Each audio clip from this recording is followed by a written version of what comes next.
Hello friends, welcome to my TET class. Friends, आज हम देखने वाले हैं मैथ और मैथ में देखेंगे लाभ और हानि। फ्रेंड्स, लाभ और हानि का एक पार्ट हम देख चुके हैं और आज हम इसका दूसरा पार्ट देखने वाले हैं। वैसे मैं बताता हूँ, हम लोग टीटी, सुपर टीटी और किसी भी स्टेट के अगर आप टीटी की तैयारी कर रहे हैं तो वहां पे इसकी तैयारी हो रही है। तो यहाँ पे मैं लिख दूं कि सी टेट है आपका, सी टेट, यूपीटीईटी एंड आपका सुपर टीटी भी यहाँ पे तैयारी हो रही है।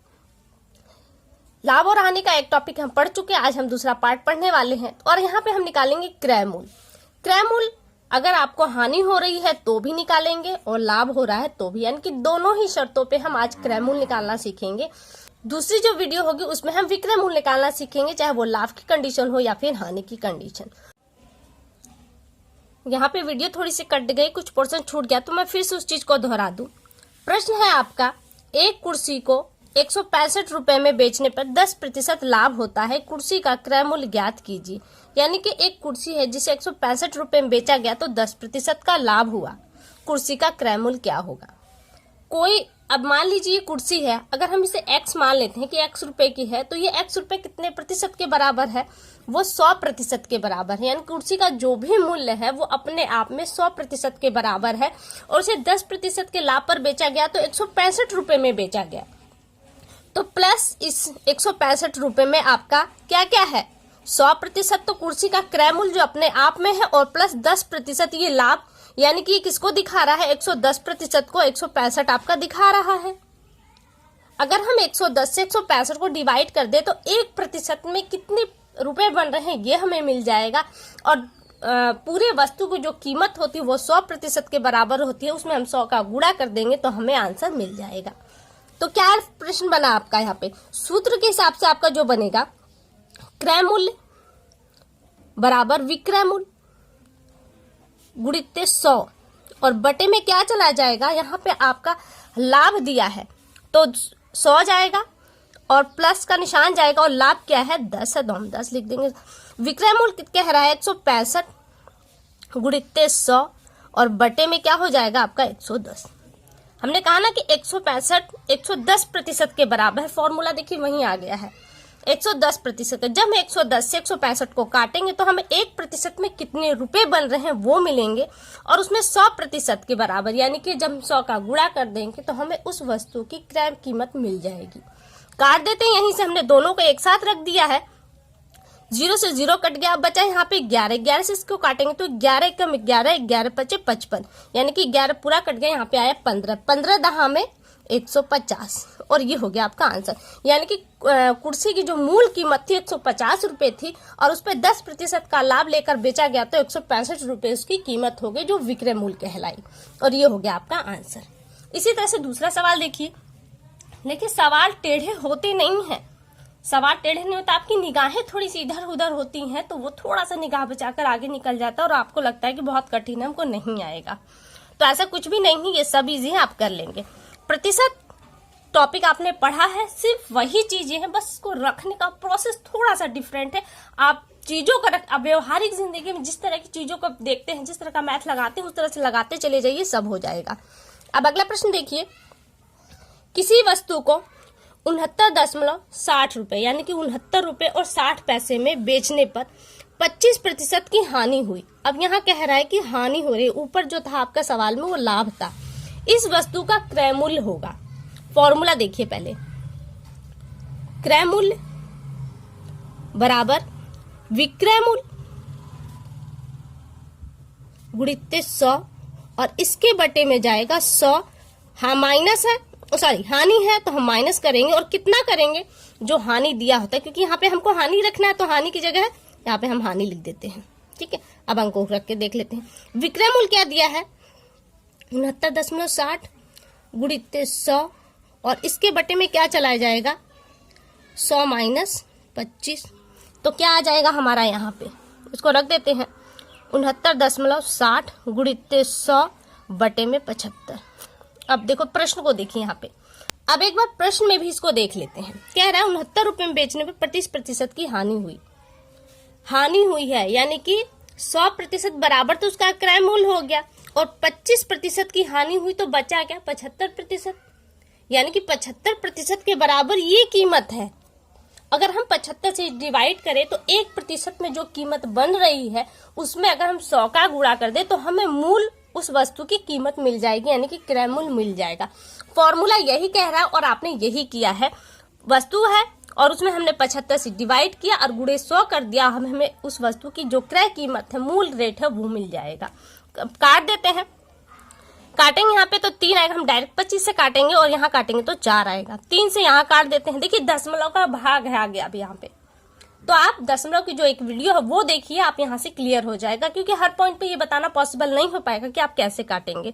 तो 3 दूनी 3 तिया, अब दशमलव के बाद का अंक हमको काटना है तो यहाँ हम दशमलव को लगा देंगे और काट देंगे तो यहाँ पे आ जाएगा इतना।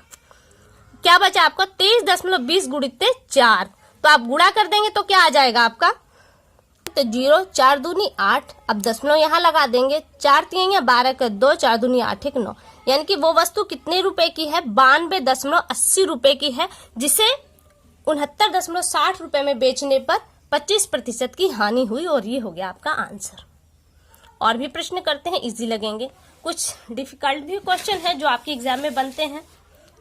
ये देखिए अगला प्रश्न है यहाँ पर, किसी घड़ी को क्रमशः 4% तथा 6% लाभ पर बेचने पर प्राप्त लाभों का अंतर 12 रुपए है, क्रय मूल्य ज्ञात कीजिए।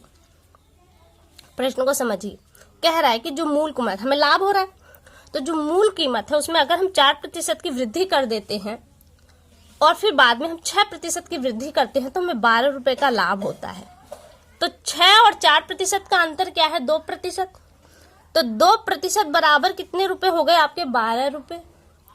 तो यहीं से इसको सॉल्व, फॉर्मूला रखिए ही मत।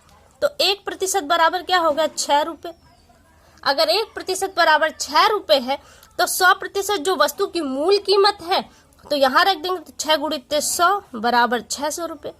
बिना फॉर्मूले के आंसर आपका निकल गया 600 रुपए। ऑप्शन आपका ए सही है। यहाँ से फॉर्मूले पे रखेंगे तो भी कोई फर्क नहीं पड़ता, क्योंकि इससे इजी फॉर्मूला आपका नहीं है।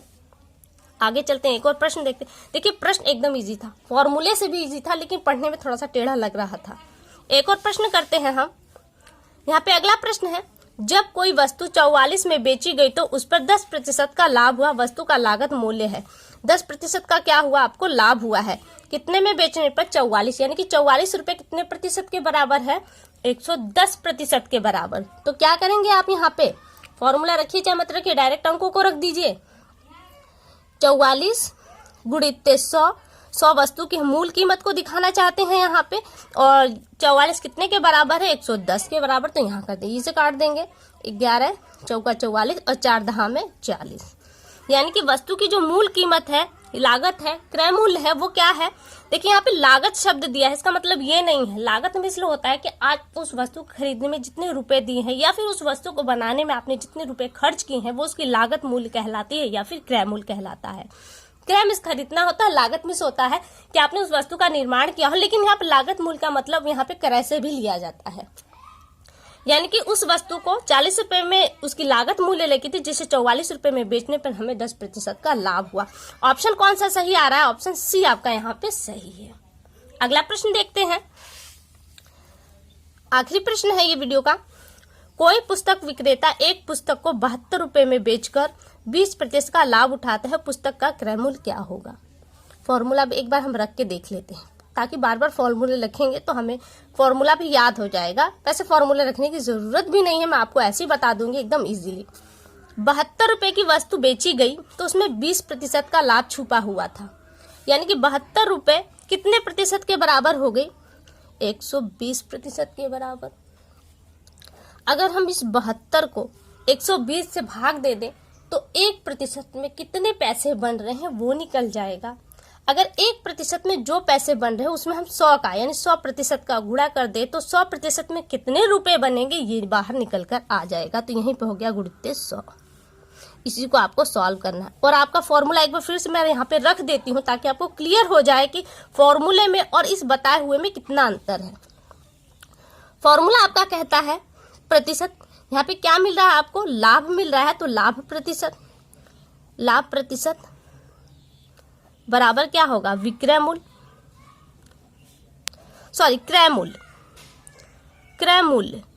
विक्रय मूल्य गुणित्ते 100 और बटे में क्या चला जाएगा आपका 100 और क्या जाएगा प्लस की माइनस लाभ है तो प्लस जाएगा और कितना 20। यहाँ पे आप लाभ लिख देंगे लाभ। अब अंकों को रखेंगे तो विक्रय मूल्य कितना है 72 गुणित्ते 100, लाभ 100 है और लाभ आपका 20 है, माइनस कर देंगे तो यहाँ हो जाएगा 120। देखिए यही चीज निकल कर आ गया, यहाँ भी सेम। चाहे इसे सॉल्व कर लीजिए इस तरह से समझ कर या इसे सॉल्व फॉर्मूले को रखकर। इसे सॉल्व करते हैं तो काट दिया 12 छंग 72, 6 दहा में 60, यानी कि जो पुस्तक की मूल कीमत है, लागत मूल्य है, क्रय मूल्य है, वो कितने हैं 60 रुपए। ऑप्शन कौन सा सही है, ऑप्शन बी आपका यहाँ पे सही है। तो इस तरह से देखिए फ्रेंड्स, फॉर्मूले से इंपॉर्टेंट होता है कि प्रश्नों को आप समझें और उस पर रख दें। प्रतिशत, लाभ हानि और इसी तरह से आपका ब्याज है, ये तीनों टॉपिक काफी आपस में क्लोज हैं जिन्हें हम करते रहेंगे। आज की वीडियो और प्रश्न आपको कैसे लगे एक बार कमेंट करके जरूर बताएं। अगली वीडियो में आपसे फिर मुलाकात होगी, तब तक के लिए नमस्कार।